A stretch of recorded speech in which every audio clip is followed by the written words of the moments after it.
यस्य प्रसादात् भगवत् प्रसादो यस्य प्रसादान्न गति कुतोऽपि ध्येयं स्तुवं स्तस्य यशस्त्रिसन्ध्यं वन्दे गुरो श्रीचरणारविन्दम्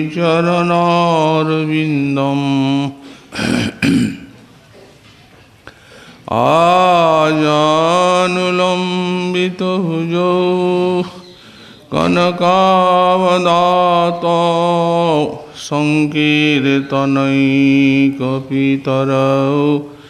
कमलायताक्षौ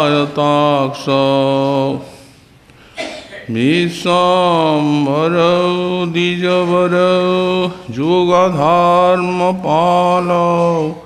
वन्दे जगत्प्रियकरौ करुणावतारौ नमस्त्रिकालसत्याय जगन्नाथसुताय च सवृताय सपुत्राय सकलत्राय ते नमः बर्हापीडाभिरामं मृगमदतिलकं कुण्डलाक्रान्तगण्डां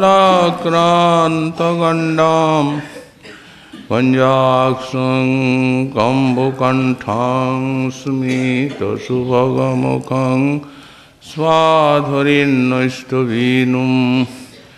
श्यामं शान्तं त्रिभङ्गं रविकरवसनं भूषितं वैजयन्त्या वन्दे वृन्दावनस्थं युवति शतवृतं ब्रह्मगोपालवेशम् तप्त कांचन गौरंगी राधे वृंदावनेश्वरी वृषभानुसुते देवी तं नमामि हरिप्रिये मूकं करोति वाचालं पंगुं लंघयति गिरिं यत्कृपातमहं वन्दे परमानन्दमाधवम् वंशाकल्पतरुभ्यश्च कृपासिन्धुभ्य एव च पतितानां पावनेभ्यो वैष्णवेभ्यो नमो नमः। हरिभक्ति पराजित हरिनाम परायणा दुर्वृत्ता वा सुवृत्ता वा तेषां नित्यं नमो नमः। नमो धर्माय महते नमो कृष्णाय वेधसे ब्राह्मणी नमस्कृत्य धर्मान् वक्ष्ये सनातनान् नारायणं नमस्कृत्य नरं चैव नरोत्तमं देवीं सरस्वतीं व्यासं ततो जयो मुदीरयेत्। जय रूप सनातन भट्ट रघुनाथ श्रीजीव गोपाल भट्टदास रघुनाथ ईक्षय गोसाईर करी चरण बंदन जहाँ हुईते विघ्ननाश अभीष्ट पुरन दुर्गमी गतिमेन्धस्य स्खलत्पाद गतिर्मुहु सकृपः जुष्टिदानेन सन्तो वलम्बनम्।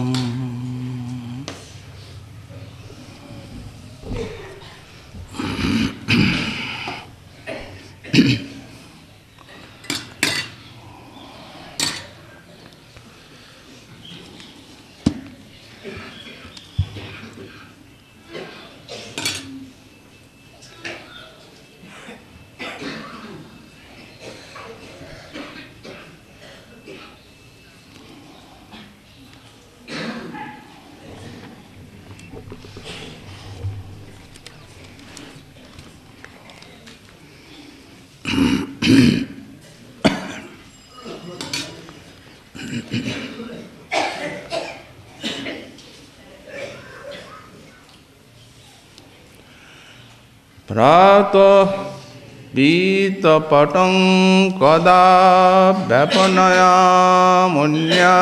सुखस्यार्पणात्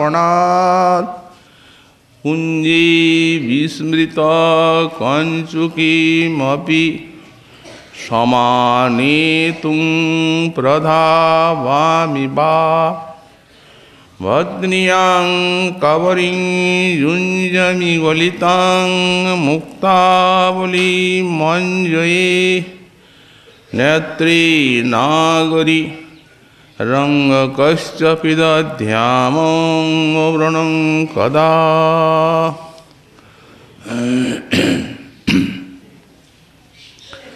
कलि पावनावतार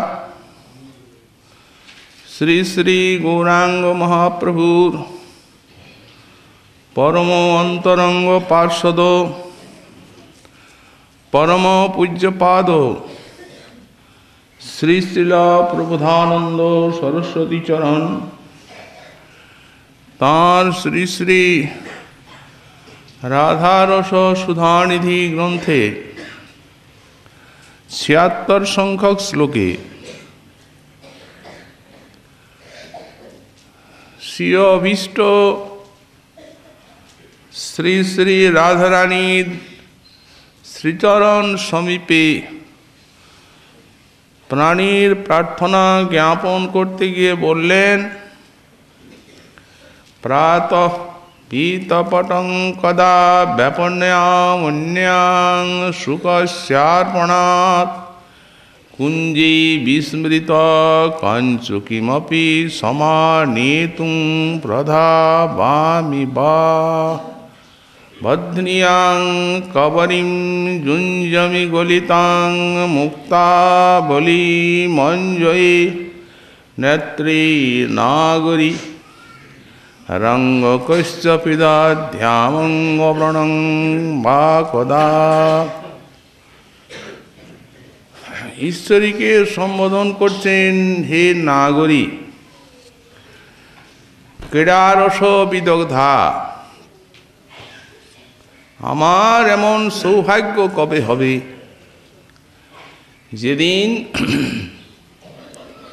বদনিয়াং কবরিম, তোমার আলুলায়িত কেশকলাপ সংস্কার করে আর কবরী বন্ধন করে দেব। যুঞ্জমি গলিতাং মুক্তাবলিং, আর ক্রীড়ারসের আতিশয্যে তোমার যে মুক্তাহার ছিন্ন হয়ে যাবে, সেই ইতস্তত পতিত মুক্তাগুলি চয়ন করে আর মুক্তাহারটি গেঁথে কবে তোমার গলায় পরিয়ে দেব। নেত্রে অঞ্জন নেত্রে মঞ্জয়ে, আর তোমার নয়নদয়ে অঞ্জন রঞ্জন করে দেব। প্রাত পীতপটং কদা ব্যাপনায়ামন্যাং শুকস্যার্পণাৎ, আর প্রাতকালে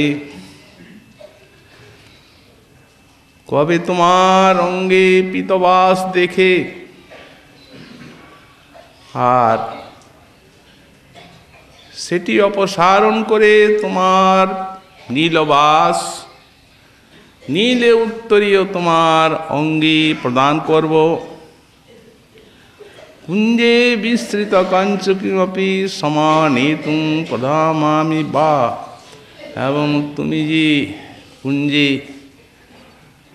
ওই কঞ্চুকি বিস্তৃত হয়ে থাকবে, সেই কঞ্চুকি আনয়নের জন্য কবে ধাবিত হয়ে যাব।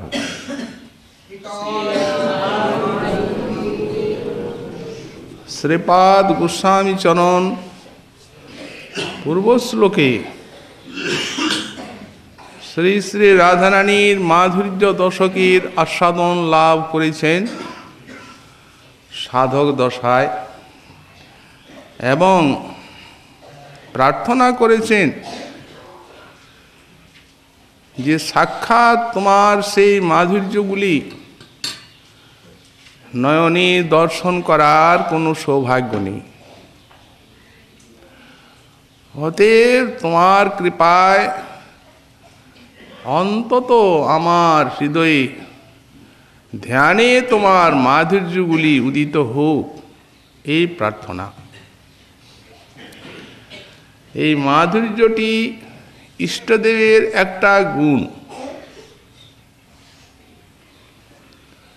মহাজন বললেন, গুণে করে মন পাগল, অভিষ্টের গুণের অনুভূতিতে প্রেমিকের মনটি পাগল হয়ে যায়। শ্রীল গোস্বামী পাদের সাধক দশা, কিন্তু ওই মাধুর্যগুলি আস্বাদনের জন্য অন্তরে প্রগাঢ় লালসার উদ্রেক। এই যে লালসা, এই লালসাই তো হচ্ছে রাগ ভজনীর একমাত্র মূল্য। গোস্বামীপাদ বললেন, গাঢ় লল্লৈক লভ্যা, এই যে রাগ ভজনীর একমাত্র মূল্য হচ্ছে লোভ। রাগানুগা ভক্তের এই লোভটি পাওয়ার উপায় হচ্ছে একমাত্র প্রগাঢ় লালসা, প্রগাঢ় লোভ, তবে রাগানুগা ভজনীর অধিকার। যে লোভ চিত্তে ক্ষণপ্রভার মতো উদিত হয়ে আর সঙ্গে সঙ্গে বা পরক্ষণেই অন্য বস্তু প্রাপ্তির জন্য চিত্তে বিক্ষেপ জাগায়, সেটি প্রকৃত লোভ সংজ্ঞায় অভিহিত হয় না। কারণ প্রকৃত লোভ যদি অন্তরে জাগে,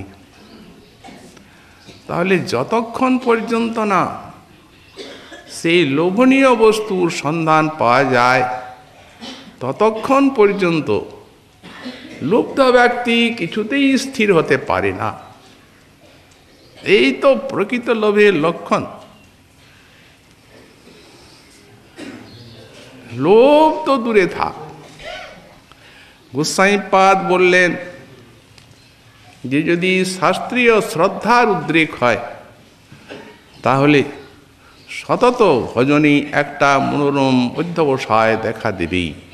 শাস্ত্রীয় শ্রদ্ধারই এটা কাজ। জাতায়াং শ্রদ্ধায়াম সিদ্ধাব সিদ্ধৌ চ স্বর্ণ সিদ্ধি লিপ্সরিব তদনুবৃত্তি চেষ্টৈব স্যাৎ। যদি যথার্থ শাস্ত্রীয় শ্রদ্ধার উদ্রেক হয় সাধকের চিত্তে, তো সিদ্ধি হোক না হোক, সতত ভজনী একটি মনোরম অধ্যবসায় উদিত হবেই।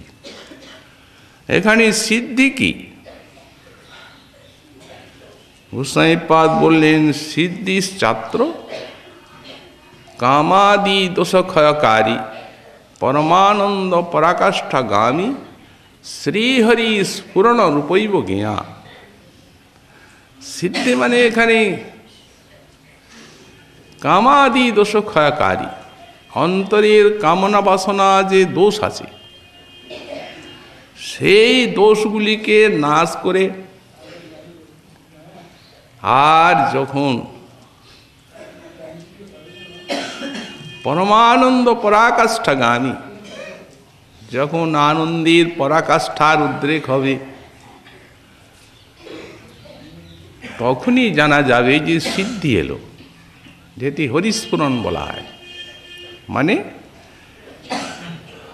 রতি দশা, যেটি আমাদের এই বৈষ্ণবীয় সাধনায় বা ভক্তি সাধনায় জীবন মুক্তি বলা হয়।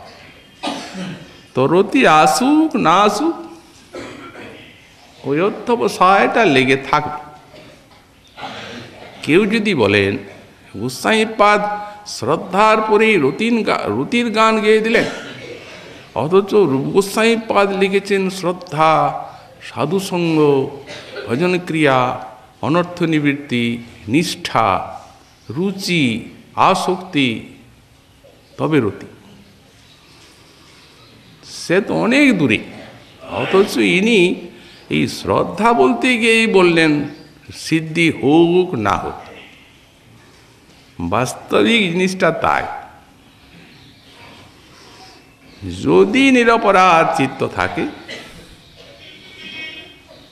তো ওই স্তরগুলি পার হতে দেরি লাগে না। ওগুলি অনর্থ যাদের, তাদের জন্য অপরাধ আদি অনর্থ। তাছাড়া আছে স্তরগুলো শ্রদ্ধার পরেই যেন রতি এলো। মানে বলা হয়েছে যেমন 100 কমল পাপড়িকে এক জায়গায় স্তরে স্তরে রেখে আর যদি একটা সূচবিদ্ধ করা যায়, তো মনে হবে একেবারে পার হয়ে গেল। কিন্তু একবারে তো পার হয় না, একটাই পার হচ্ছে ক্রমে ক্রমে। তো এই শাস্ত্রীয় শ্রদ্ধাটি এমন বলবান বস্তু রতি পাইয়ে দেওয়ার জন্য। যদি এই অনর্থ না থাকে, অপরাধ আদি অনর্থ, একেবারে রতি এনে দেবে।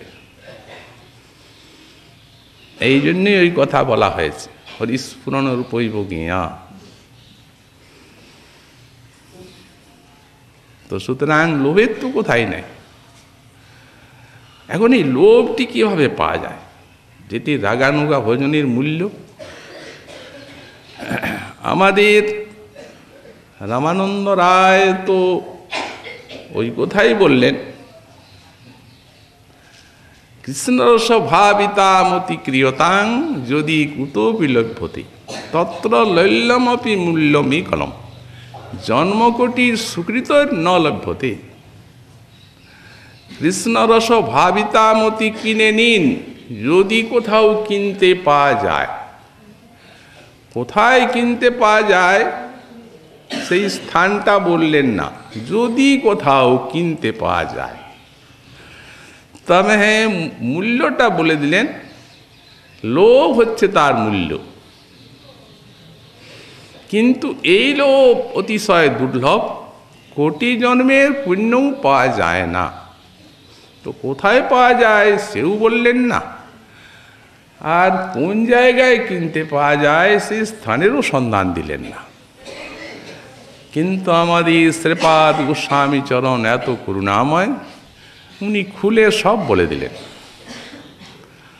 তত্তাৎ ভাবাদিমাধুর্যে শ্রুতে ধীর্যত অপেক্ষতে নাত্র শাস্ত্রং ন যুক্তিং চ তল্লোভোৎপত্তি লক্ষণম। এই যে গোস্বামীপাদগণের ভাব পরিপাটি, যেটা এইসব গ্রন্থে লিখে রেখেছেন তারা, এরা তো সাক্ষাৎ পার্ষদ। আর গৌড়ীয় বৈষ্ণবের সমবাসন। অতএব এই যে রাধারানীর সব কথা, এই যুগল মাধুরী ভরপুর এই সব গ্রন্থে, এতে তাঁদের অন্তরের ভাব পরিপাটি নিহিত আছে। রাধা কৃষ্ণের প্রতি এই মঞ্জুরি গুণের কি ভাব, রাধা মাধবের পরস্পরের কি ভাব পরিপাটি, সব লিপিবদ্ধ করেছে। এত কৃপাময় তারা। যদি এইগুলি শ্রবণ কীর্তন করা যায় তাহলে লোভজাত হবে। কেউ বলেন, মহাশয় আপনি তো যা বলছেন এ তো বোঝাই কঠিন, এত কঠিন লাগে যে ও ঠিক ধারণা করতে পারা যায় না। ঠিক আছে, কিন্তু জেনে আগুনে হাত দেন আর না জেনে আগুনে হাত দেন, হাতটা পুড়বে কি না, এর একটা শক্তি আছে, স্বাভাবিকই শক্তি। এর শক্তি ছাড়বে না, আপনি বুঝুন আর না বুঝুন। আমি বলি নাই, যে বা নাহি বুঝে কেহ শুনিতে শুনিতে সেহ। কি অদ্ভুত কৃষ্ণের চরিত, কৃষ্ণে উপজিবে প্রীতি, বুঝিবে রসের রীতি, শুনিলেই হয় বড় হিত। ওখানে তো গোস্বামীপাদ বললেন না শুনলে হবে না, বুঝতে হবে, তা তো বলেন না। বরং বললেন যে বা নাহি বুঝে কেহ। যদি নাই বুঝেন আপনি আজ, শুনতে শুনতে দুদিন পরে বুঝবেন, এই জিনিসেই বুঝিয়ে দেবে। মানুষ কি নিজের শক্তিতে এই কথা বুঝতে পারে? কেউ পারে না। কিন্তু এ তো সপ্রকাশ কিনা, এ তো স্বয়ং আপনার কানের মধ্যে প্রবেশ করে আর আপনার বোধ শক্তি সঞ্চার করে দেবে। অনুভবের জিনিস তো, জ্ঞানের জিনিস নয়। বড় বড় পণ্ডিত, বড় বড় সব জ্ঞানী, তারাও বুঝবেন না, আর এক নিরক্ষরও বুঝবে। বিষয়টা শক্তি তাই। তো সুতরাং এই ভাব পরিপাটি শুনতে শুনতেই আমাদের লোভ আসবে। তখন মনে হবে আমিও কবে ওই বস্তু পাব, তখনই অধিকার এসে গেল। এই জন্যেই বললেন গাঢ় লভ্যা, প্রগাঢ় লোভের দ্বারাই এই বস্তু লাভ করা যায়। গোস্বামীপাদের শ্লোকে শ্লোকে লালসা। এই যে লোভ বা লালসার কথা বলা গেল, ভক্তি এমনি বস্তু যে নিত্য সিদ্ধ পার্শ্বদগণে সাধকে থাকবে। এই জন্যই বলা হয়েছে যারা প্রেমের রাজ্যে, তাদের যেটি স্বাভাবিক, সাধকের সেইটি সাধনা, সাধককে সাধনা করে অর্জন করতে হবে, কিন্তু তাদের তো গাঢ় লোভ স্বাভাবিক। গাঢ় লোভ ভরে প্রার্থনা করলেন, রাধারানীর কৃপায় দেখতে দেখতে একটি মধুর লীলা স্ফূর্তি লাভ করলেন। নিশান্তকাল কুঞ্জের মধ্যে শ্রী শ্রী রাধা মাধব গাঢ় নিদ্রায় নিদ্রিত। মলয় পবন বইছে, মল্লিকা, মালতী, জাথি, জুথি ইত্যাদি সব ওই মলয় পবনের স্পর্শে রাশি রাশি কুসুম বিকশিত হয়ে উঠল। তাতে সেই কুসুমে কুসুমে ঝঙ্কার করছে ভ্রমর, পাখির কলকুজনী মুখরিত বৃন্দাবন।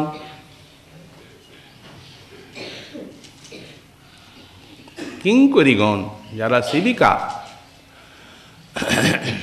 সখীমঞ্জরী সব জাগরিত হলেন সেই কুসুমের গন্ধে, ভ্রমরীর ঝঙ্কারে, পাখির কলকুজনী। জাগরিত হয়ে কিঙ্করীগণ আপন আপন সেবায় মনোনিবেশ করেছেন। কেউ বা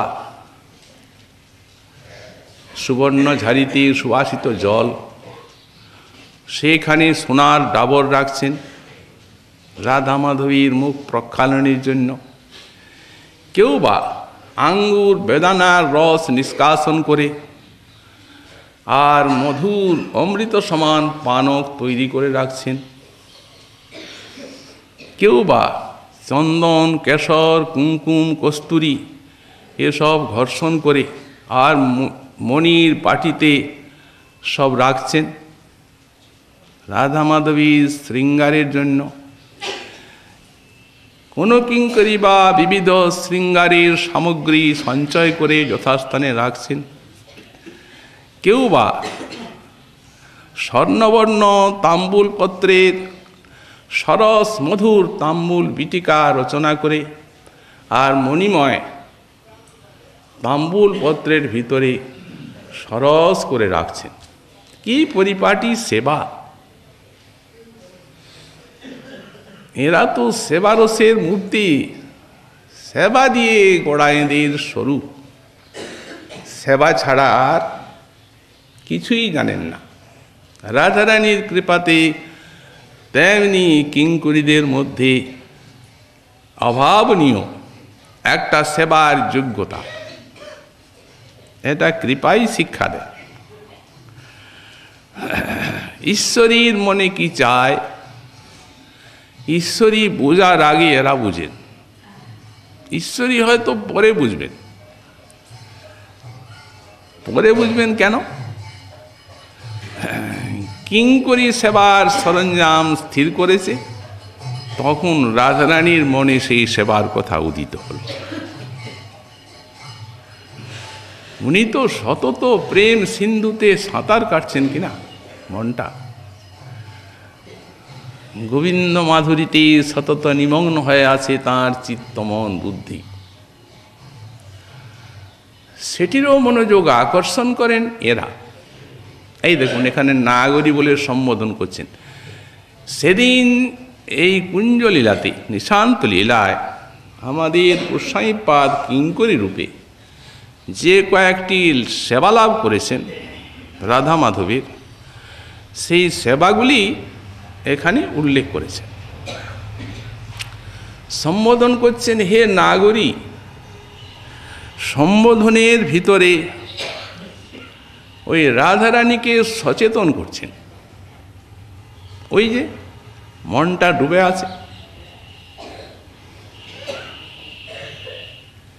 বৃন্দাবতীকে সুখসারীকে প্রবোধনের জন্য বলেছেন। সুখসারীর প্রবোধনে পুনঃ পুনঃ রাধা মাধব উঠে বসেছেন শয্যায়। কি অপূর্ব মাধুরী যুগলের অঙ্গের থেকে ঝরে ঝরে পড়ছে। সখীগণ কুঞ্জরন্ধ্রে নয়ন দিয়ে দর্শন করছেন। কিঙ্করীগণের অবাধ, ওরা সেবাক্রমে ভিতরেও যাচ্ছেন, বাইরেও আসছেন। এদের কোনো নির্ণয় নেই যে কুঞ্জরন্ধ্রেই দেখবেন, ওটা মঞ্জরি সখীগণ এখন যেতে পারবেন না, কারণ কেশ বেশ রাধারানীর আলুলায়িত, বিশ্বস্তরত্নহারা, বিশ্বস্ত কবরী, ছিন্ন কুসুম মালা, ঈষৎ রোদন সহ মধুর স্মিতমুখী, হাসিও আছে কান্নাও আছে। শ্যাম সুন্দরীর বামে বসেছেন, অলস বিলাসময় সব চেষ্টাগুলি যুগলের প্রকাশ পাচ্ছে। কিঙ্করী সম্বোধন করছেন, হে নাগরী, তুমি ক্রীড়ারস পণ্ডিতা, একটু তোমার বেশভূষার দিকে তো তুমি দৃষ্টি দাও। এখনই সখীগণ এসে পড়বেন, ললিতা বিশাখাদি, তারা যে এসে তোমায় পরিহাস করবেন, এ কথা তুমি মনে করছো না কেন? কি কিঙ্করী সেবা! প্রেম ভরালসী মগ্ন চিত্তটিকে সাবধান করে দিচ্ছে। রাধারানী তখন ওই তাঁর বেশভূষার দিকে লক্ষ্য দিয়েছেন, কিঙ্করীকে আদেশ করছেন, হ্যাঁ আমার বেশ রচনা করে দে। মাধুর্য আস্বাদনের সঙ্গে সঙ্গে কিঙ্করীর প্রগাঢ় যে অনুরাগময় সেবা, কি সেবা করছেন? প্রথমে বধ্নিয়াং কবরীম, কবরী ভার মানে ক্রীড়ারসের আতিশয্যে কেশগুলি বিশাল কেশধাম জটিল হয়ে আছে। আর এই কেশ তো নয়, গোস্বামীপাদ বললেন এগুলি সব রাধারানীর মনোবৃত্তি, মনোবৃত্তি মহাভাব। কারণ এই মহাভাব এ তো স্বস্বরূপং মনোনয়েত, এই তো বলাই আছে গোস্বামীপাদের বাণী। তো মহাভাব কেশ, শিখাগ্রের নখাগ্রের থেকে শিখাগ্র পর্যন্ত মহাভাব। মহাভাব জলচিন্তা রত্নোদ্ভাবিত বিগ্রহাং, তো কিভাবে কেশ রূপে বেরিয়ে এলো? মহাভাব তো ভিতরে থাকবে, ভাব জিনিস তো। বললেন সে রাধারানীর যে মনোবৃত্তি কৃষ্ণ সেবার, সে যখন অমৃতের দ্বারা সিক্ত হলো, রূপামৃত কৃষ্ণের লীলামৃতের দ্বারা যখন সিক্ত হলো, তখন বীজ যেমন অমৃত সিক্ত হলে আর তার লতা জন্মায়, তেমনি ওই লতা কেশ ছলে বেরিয়ে গেছে। তো কালো হলো কি করে? বলে অন্তরটা তো কৃষ্ণময়, কৃষ্ণময়ী কৃষ্ণ যার অন্তরে বাহিরে, অন্তরে কৃষ্ণময় বলেই কেশগুলো এত কালো হয়ে গেছে। সুতরাং সেই কেশের সেবা, কিঙ্করী সেবারসের মূর্তি, স্বর্ণচিরুণী দিয়ে রাধারানী সেই কেশকলাপকে উত্তম রূপে সংস্কার করলেন। সংস্কার করে আর বেণীবন্ধন করে দিলেন। গোবিন্দ দেখছেন অমৃত, এই কেশের স্বরূপ আমরা জানলাম, কিন্তু গোস্বামীপাদ বললেন ওটা ওটা বিষধর ফণি, এই কথা আছে। রাধারানীর বেণীকে যখন বর্ণনা করছেন রূপ গোস্বামীপাদ, নবগরচনা গৌরীং প্রবরেন্দি বরাং বরাং মণিস্তবক বিদ্যুতি বেনি ব্যালাঙ্গনা প্রাম। মানে রাধারানীর বেনিটা হচ্ছে একটা ব্যালাঙ্গনা, তার মানে বিষধর সাপিনী। সাপিনীর মাথায় মণি থাকে, তেমনি এইখানে মণির থোপনা দেওয়া হয়, তো তাই বলছেন বেনি ব্যালাঙ্গনা ফনাম। ঠিক সাপিনী যেমন এইভাবে সরু সরু হয়ে তারপরে এইভাবে আসে, তো তেমনি ফণিটিও সেই রকম সাপের আকৃতি। আমাদের সনাতন গোস্বামী পাদ এই বর্ণনা দেখে একটু বিমনা হয়ে পড়েছিলেন। শাস্ত্রে লেখা আছে অমৃত সেগুলি, আর রূপ গোস্বামী এ আবার তাকে বিষধর সাপের সঙ্গে তুলনা দিয়ে দিলেন। ওই পর্যন্তই। হ্যাঁ, তার বাণী সব রাধারানীরই বাণী। একদিন গোস্বামী পাদ ভজন করছেন পর্ণকুটিরে, দেখছেন সম্মুখে একটি কূপ, কতগুলি ব্রজবালা সেই কূপের থেকে জল নিয়ে যাচ্ছে। তার মধ্যে প্রধানা যেটি, যখন পেছন দিকটা দেখছেন গোস্বামী পাদ, তখন দেখছেন যে একটা সাপ উঠছে পিঠের থেকে। এখন মেয়েটাকে কামড়ে দেবে, বলে লালি লালি সাপ সাপ, ছুটে যাচ্ছেন। যে দেখছেন বেনিটা, তখন বুঝতে পারেন, তখন ওই কথা মনে পড়েনি। যখন চলে গেলেন একটু হাসলেন, বললেন কি, বললেন বাবা বাউরা হো গিয়া, তার মানে বাবা পাগল হয়ে গেছে, যার জন্যে আমার বেনিটাকে সাপ বলছে, ছুটে আসছে। এই বলে চলে গেলেন। যখন অন্তরিত হয়ে গেলেন, তখন ওই যে মনে করেছিলেন বেনি ব্যালাঙ্গনা ফনাম বলল রূপ, রাধারানীর বেনিকে অমৃতধরকে বিষধরের সঙ্গে দৃষ্টান্ত দিল। কেন দিয়েছেন তখন বুঝতে পারলেন, দেখিয়ে দিলেন রাধারানী। অর্থাৎ প্রত্যেকটি অঙ্গ প্রত্যঙ্গের শ্রীকৃষ্ণকে অতিশয় রূপে আকৃষ্ট করার, এমনকি অন্তরে অভাবে বিষজ্বালার সৃষ্টি করার শক্তি আছে। এই জন্য নিজেও কোনো সময় ওই বেনিটি তৈরি করেন। বেনি তৈরি করে দিলেন গোস্বামীপাদ বদনিয়াং কবরিম। এখন ক্রীড়ারসে রাতি সজ্জি মুক্তাগুলো এখানে সেখানে ছড়িয়ে আছে, তো এখানে সেখানে ছড়িয়ে আছে, সেইগুলিকে সঞ্চয় করলেন, সংগ্রহ করে, আর সঙ্গে সঙ্গে ওই মালা গেঁথে মুক্তার গলায় পরিয়ে দিলেন। এই সব ব্যাপার যদি সখীগণ দেখেন, তাহলে আর পরিহাস করে রাধারানীকে আস্ত রাখবেন না।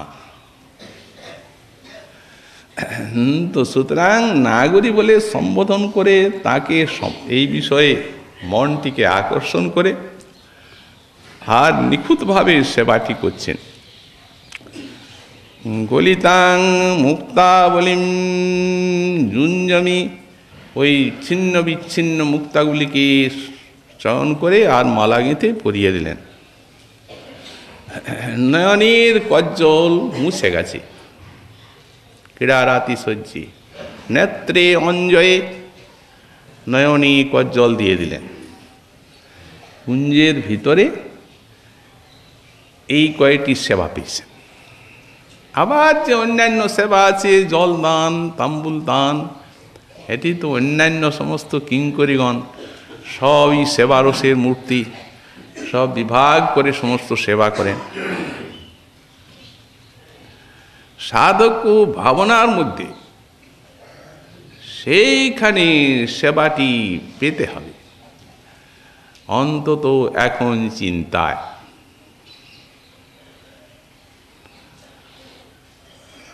আত্মানং চিন্তয়ে তত্র তাসাং মধ্যে মনোরমাম। তত্র এই দেহে না, নিজের যে আপনার আত্মা, তিনি রাধা কিঙ্করী, তার পরিচয় একাদশ ভাব শ্রী গুরুপাদ পদ্ম দিয়েছেন। অতএব ওটা আপনি ভুলে যাচ্ছেন কেন? ওইটাই তো আপনি। আত্মানং চিন্তয়েত, গোস্বামীপাদ ব্যাখ্যা করেছেন চিন্তয়েত মানে ভাবয়েত নয়, তবে কি বললেন? আত্মানং চিন্তয়েত দর্শয়ে, দেখবে।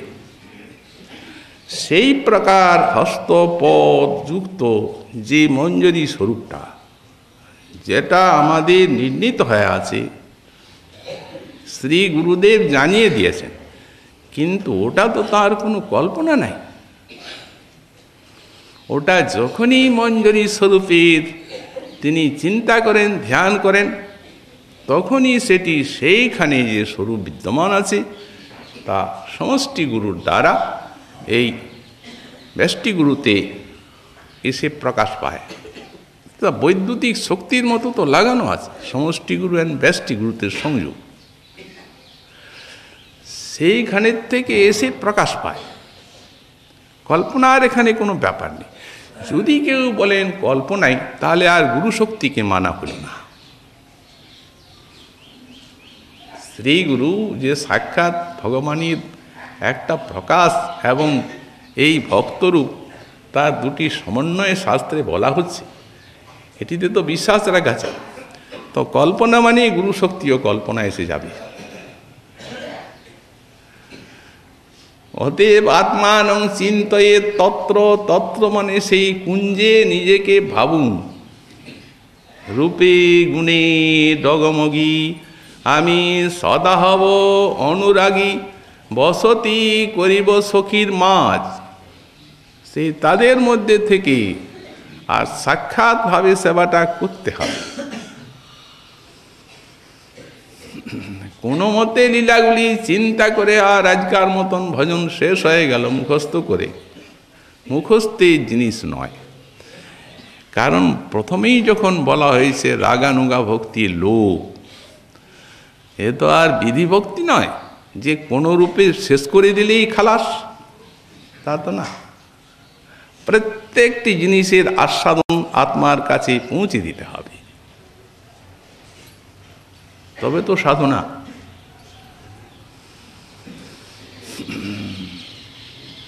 এখন অন্যান্য সেবিকাগুলো সব সেবা করেছেন, ইত্যা অবসরে সখীগণ প্রবেশ করছেন। ললিতা বিশাখাদি সখীগণ কীভাবে প্রবেশ করছেন? মুখটিকে বসনে আবৃত করেছেন, হাসছেন যে সেটা দেখা যাচ্ছে না, কিন্তু ললাটটাই বোঝা যাচ্ছে যে হাসছেন। এইখানে মুখটি কাপড়ে আবৃত করেছেন, আর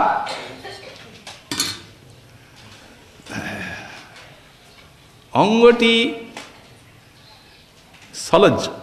সলজ্জভাবে বসনটিকে মুখটা আবৃত করে ভিতরে ঢুকছেন। যেমনি সখীগণকে দেখেছেন ঈশ্বরী, কিঙ্করীদের কাছে তো কিছু নেই, তেমনি সংযত হয়ে আর একটু দূরে, শ্যামসুন্দর একটু দূরে বসলেন, সংযত হয়ে গেলেন। আরম্ভ হলো পরিহাস বাণী, বিবিধ পরিহাস রসের আস্বাদন।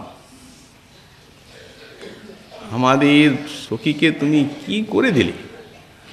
আরে শীঘ্র সাজিয়ে দাও, আমরা এখনই গৃহে নিয়ে যাব। গোবিন্দ রাধারানীর সেবা করবেন, কিঙ্করীরা তো করেইছেন, তার তো রহস্যময় সেবা। গোস্বামীপাদ বললেন, বাচা সুচিত সর্বরী রতিকলা প্রাগল ভয়ারাধিকাং দৃঢ়া কুঞ্চিত লোচনাং বিরচন নগ্রে সখিনামসৌ তদ্বক্ষোরুহ চিত্র কেলি মকরি পাণ্ডিত্য পারঙ্গত কৈশোরং সফলী কুরুতি কলয়ন কুঞ্জে বিহারং হরি। বক্ষে কস্তুরিকাপত্র রচনা করলেন কুমকুম দিয়ে শ্রীহরি। সখীগণ আছেন, হাস্য পরিহাসের তুফান চলছে, ঈশ্বরী সংকুচিতা, কত কত ভাবের প্রকাশ। গোবিন্দ সেই ভাবমাধুরী দেখে আত্মহারা, আর সখীগণও আত্মহারা। তার জন্যই তো এত হাস্য পরিহাস রস, যাতে রাধা মাধুরী সেই মাধুর্য সিন্ধুটি যাতে উচ্ছ্বলিত হয়ে ওঠে। ও তো উচ্ছ্বলিত আছেই গোবিন্দের কাছে। গোবিন্দ রাধারানীর বক্ষে কস্তুরিকা পত্র রচনা করছে, আর বাচা সুচিত সর্বরীরতিকলা প্রাগল ভয়া রাধিকাং। রাত্রিকালে, রজনী বিলাসকালে ওই রাধারানীর যে রতিবিহারী প্রাগল্ভ, সেইগুলি সখীগণের নিকটে খুলে বলছে। ঈশ্বরী কি লজ্জা! উনি নয়নী তাড়না করছেন। এই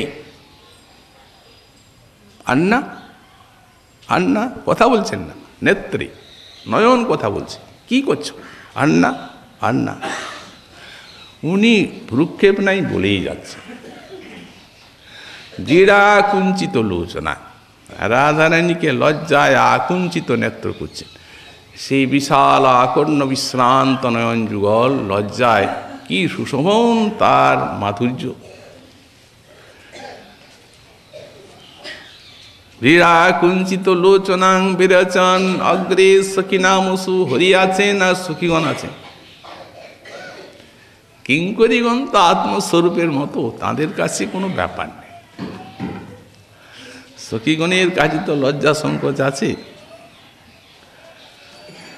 তদ্বৎসরূহ চিত্র কেলি মকরী পাণ্ডিত্য পারঙ্গত। গোস্বামীপাদ একটু পরিহাস করে রসে টিপ দিচ্ছেন, বললেন এখন ওই চিত্রকেলি মকরী রচনায় খুব পণ্ডিত হয়ে গেছেন হরি। তার মানে যেখানেই চিত্রকেলি মকরী রচনা করছেন হাতটা কাঁপছে, সুতরাং রেখাগুলা টানছেন, সোজা হচ্ছে না, কাঁপছে তো হাতটা, ভাব ভরে কমছে, পরস্পর বক্র হয়ে যাচ্ছে রেখাগুলো। এই জন্য পরিহাসের টিপ দিয়ে বলছেন পাণ্ডিত্য পারঙ্গত। কৈশরং সফলি করৌতি কলয়ং কুঞ্জি বিহারং হরি। কুঞ্জি বিহার করে শ্রীহরি এই কৈশোরকে সফলীকৃত করছেন। এইখানেই কৈশোরীর সফলতা। রাত্রিদিন কুঞ্জ ক্রীড়া করে রাধা সঙ্গে, কৈশোর বয়স সফল কৈল ক্রীড়া রঙ্গী। এতেই কৈশোর বয়সীর সাফল্য। কৈশোর বয়সীর সাফল্যই হচ্ছে প্রিয়াজির সঙ্গে এই প্রকার রসময় বিলাস। এতেই গোবিন্দের কৈশোর বয়সীর সফলতা। আমাদের গোস্বামীপাদ যখন সম্বন্ধ তত্ত্ব শেষ করছেন শ্রীকৃষ্ণ সন্দর্ভে, তখন তো উনি শেষে ওই কৃষ্ণই যে সাক্ষাৎ স্বয়ং ভগবান, সম্বন্ধ তত্ত্বের পরাকাষ্ঠা, অদ্বয় জ্ঞান তত্ত্ব, সে তো প্রতিপাদন করলেন অত বড় সন্দর্ভে। আচ্ছা, তারপর শেষে উনি বলছেন প্রেমের নিকটেই শ্রীকৃষ্ণের এই সম্বন্ধ তত্ত্বটি রূপ গুণের অধিক উচ্ছ্বাস, এবং সেই প্রেমের পরাকাষ্ঠা গোপীগণে মহাভাব। পুস্তিকার লিখছেন তাসাং পরম প্রেম বৃত্তিময়ীষু। প্রত্যেকটি গোপীতে আছে প্রেমের পরম বৃত্তি, মানে মহাভাব। কিন্তু রাধা তৎসারাংশ উদ্রেকময়ী, এই একটা কথা দিয়েছেন। রাধারানী হচ্ছেন সেই মহাভাবের সারাংশ, উদ্রেকময়ী। তারপরেই লিখছেন যে যত যত শ্রীকৃষ্ণেরও প্রকাশ আছে, যেমন দ্বারকায় লীলা আছে,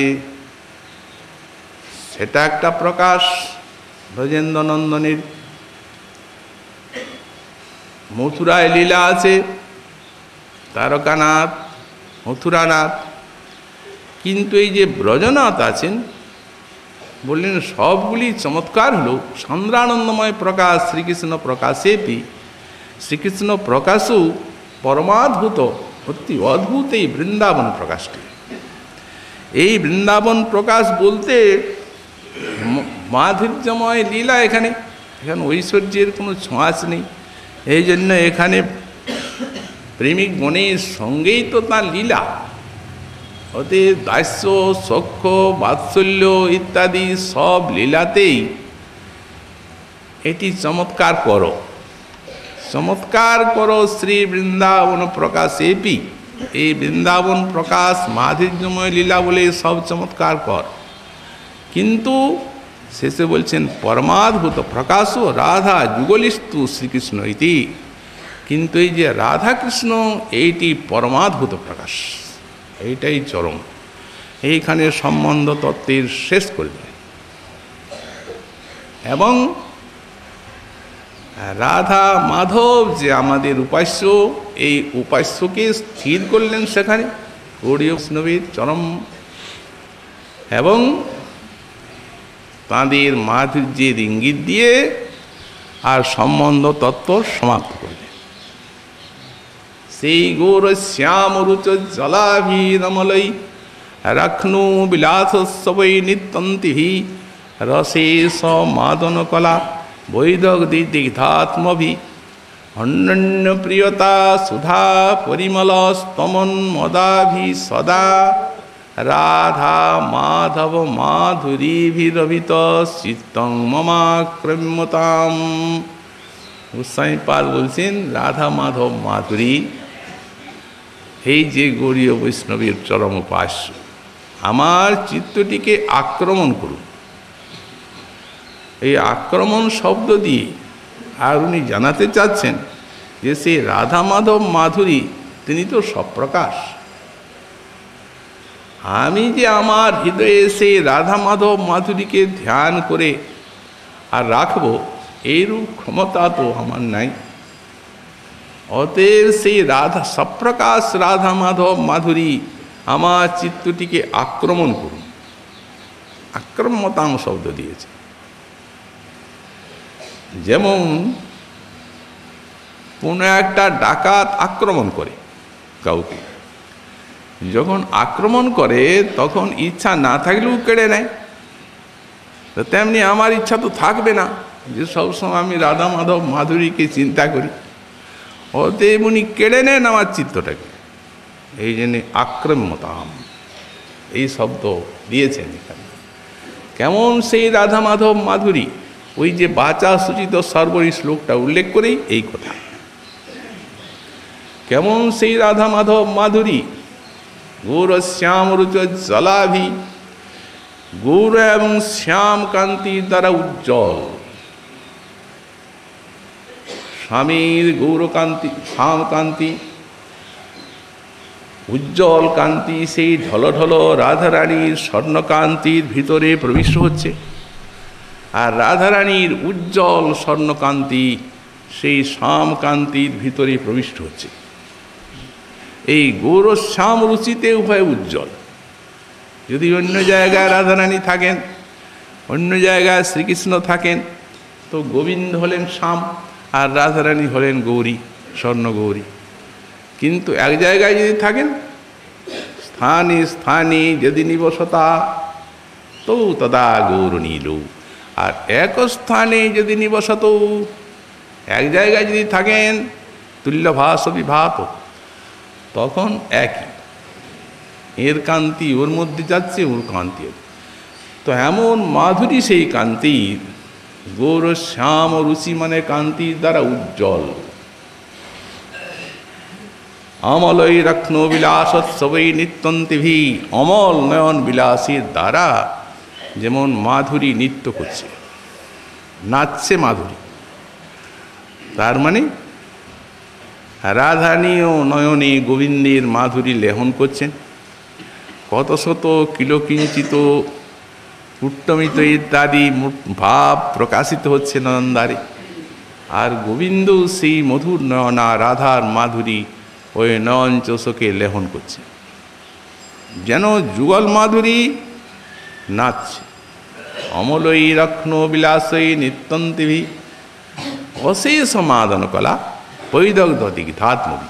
এখানে গোস্বামীপাদ কি বলতে চাচ্ছে?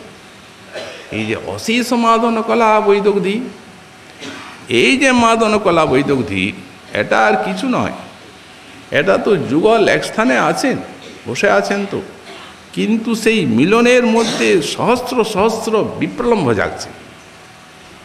ওইটাই মাদনের বৈচিত্র্য। একস্মিন প্রকাশে যদা মাদনাক্ষ স্থায়ী স্বয়ং উদোতে, যখন মাদনাক্ষ স্থায়ী স্বয়ং উঠবে তখন ব্যাখ্যাকার লিখেছেন একটা প্রকাশে, মিলন প্রকাশে মনে করুন সহস্র সহস্র মিলন আর সহস্র সহস্র বিরহ। তো যদি প্রশ্ন হয় যে এই মিলনের মধ্যে সেখানে বিরহ কি করে জাগে, এই জন্যই মূলে বলা হয়েছে বিচিত্র কোপি মাদন। যেখানে আশ্চর্যময় মাদন ভাব সেখানে এই জাতীয় প্রশ্ন উঠতে পারে না। রাধার ভাবই এমনি।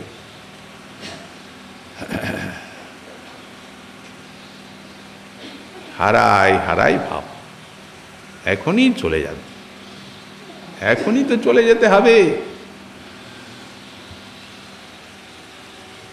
অশেষ সমাধান কলা বৈদগ্ধ দিগ্ধাত্মবি অন্যান্য প্রিয়তা সুধা পরিমল স্তমন মোদাবি।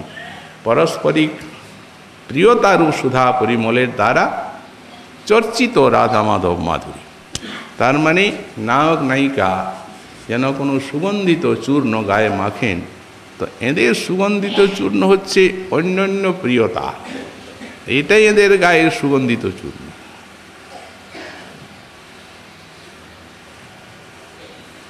এই প্রকারে রাধা মাধব নিকুঞ্জ মধ্যে নিজেকে ভুলে গেছেন, সখীগণ ভুলে গেছেন। অবস্থা দেখে বৃন্দা বলছে কক্ষটিকে, তুমি শব্দ করে ত্বরান্বিত করো, ত্বরান্বিত করো। প্রাতঃকাল আসছে, পূর্বাশায় অরুণালোক ফুটে উঠছে। তখন কক্ষটি চিৎকার করে বলছে জটিলার আগমন, জটিলা এসে গেল, জটিলা এসে গেল। এই শুনেই সব আতঙ্কিত, আতঙ্কিত হয়ে বেরিয়ে এসেছে। নিজ নিজ মন্দিরে যাইতে দুজন, দুহু দোহা বদন নিহার। অন্তরে উজল প্রেম পয়োনিধি, নয়নী গলই জলধার। রাধারানী বলছেন কি, মাধব আমারি বিদায় পায়ে তোর, তুহারি প্রেম সয়ে পুনঃ চলি আব, অবহু দরস নাহি মোর। এখন আর তুমি আমাকে দেখতে পাবে না, তবে হ্যাঁ চিন্তার কারণ নেই, তোমার প্রেমের টানে আবার আসো। তারপরেই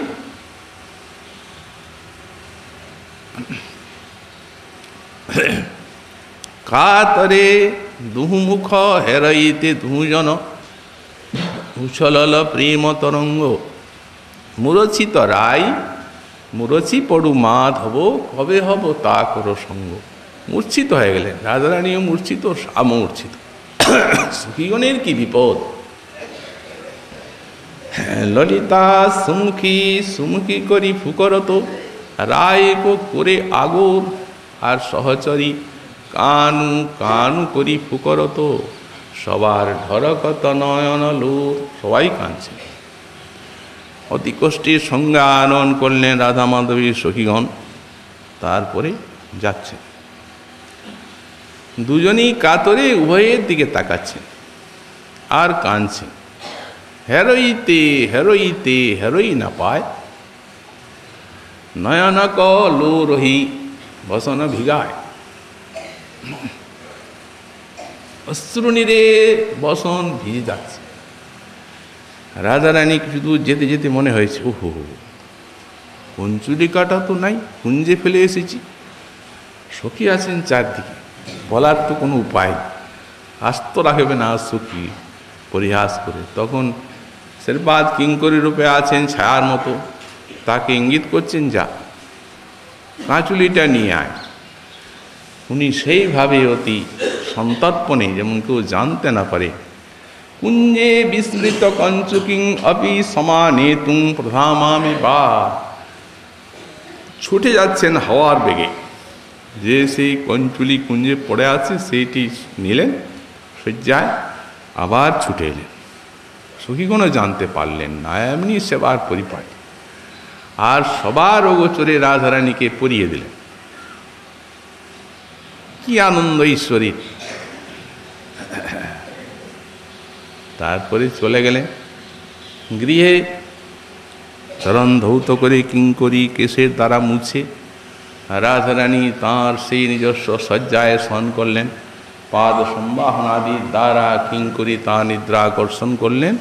ওই নিদ্রার ভিতরে শ্যামকে দেখতে লাগলেন আর কথা বলতে লাগলেন, সেও দেখছেন।